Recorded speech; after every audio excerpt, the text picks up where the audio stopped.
Hello दोस्तों, क्या आपको पता है कि भारत का पिट्सबर्ग किस नगर को कहते हैं?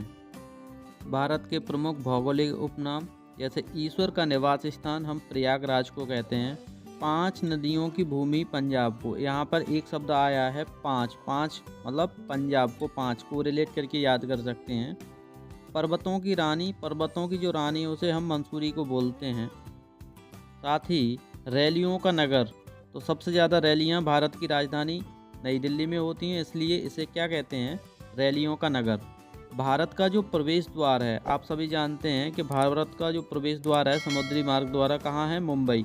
तो भारत का प्रवेश द्वार मुंबई को कहते हैं। पूर्व का वेनिस हम कोच्चि को कहते हैं। और भारत का पिट्सबर्ग, याद रखना है, इम्पोर्टेंट है, जो जमशेदपुर है इसे हम क्या कहते हैं? भारत का पिट्सबर्ग। हमारा नेक्स्ट क्वेश्चन है कि भारत का मैनचेस्टर, तो भारत का मैनचेस्टर हम अहमदाबाद को कहते हैं। आपको बताना है कि विश्व का मैनचेस्टर किसे कहते हैं?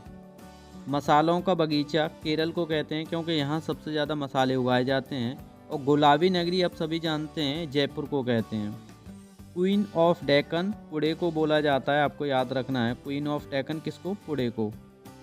नेक्स्ट हमारा क्वेश्चन है कि भारत का हॉलीवुड, इसे सभी लोग जानते हैं, मुंबई को ही कहते हैं। और झीलों का नगर श्रीनगर को कहा जाता है।